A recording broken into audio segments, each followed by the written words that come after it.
शेतकरी मित्रांनो, तुमच्या पिकांची मुळं व्यवस्थित वाढत नाहीत का?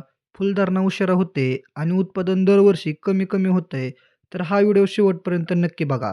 आज आपण जाणून घेणार आहे टी-एस-पी या खताबद्दल. तर टी-एस-पी म्हणजेच ट्रिपल सुपर फॉस्फेट. तर या खताचे फायदे आणि वापरण्याची योग्य वेळ आज आपण जाणून घेणार आहे. या खतामध्ये आपल्याला 46% फॉस्फरस आहे.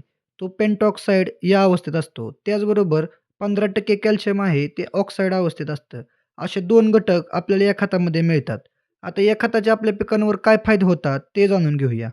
टी-एस-पी खताचा वापर केल्याने पिकांच्या मुळांचा विकास हा वेगाने होतो आणि त्यामुळे जमिनीत जे न्यूट्रिएंट आहे त्याचं अपटेक वाढतं आणि आपल्या पिकांची वाढ चांगली होते.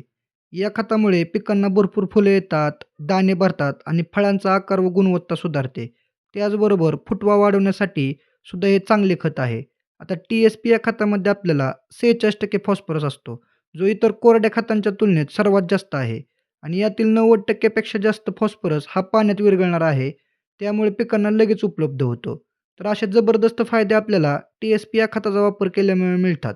आता या खताचा वापर आपल्याला पिकाच्या कोणत्या अवस्थेमध्ये करायचा आहे, ज्याने आपल्याला चांगले रिझल्ट मिळतील, ते जाणून घेऊया. पेरणी करण्याच्या वेळी किंवा लागवडीच्या वेळी आपल्याला या खताचा वापर करायचा आहे. फुलोरा होण्याच्या वेळी आपल्याला या खताचा वापर करायचा आहे. त्याचबरोबर बेसल डोसमध्ये सुद्धा आपण या खताचा वापर करू शकतो. आता मी याचा वापर माझ्या फुटव्याच्या अवस्थेत केलेला आहे, जेणे मला चांगला फुटवा मिळेल आणि मुळांची चांगली वाढ होईल. तर शेतकरी मित्रांनो, योग्य वेळी योग्य खताचा वापर केल्यामुळे आपल्या उत्पादनामध्ये नक्कीच वाढ होईल. ही माहिती उपयुक्त वाटली असेल तर आपल्या व्हिडिओला लाईक करा, शेअर करा आणि अशीच शेतीविषयक प्रॅक्टिकल माहिती मिळवण्यासाठी आपल्या ई आर फार्मर या यूट्यूब चॅनलला सबस्क्राईब करा. धन्यवाद.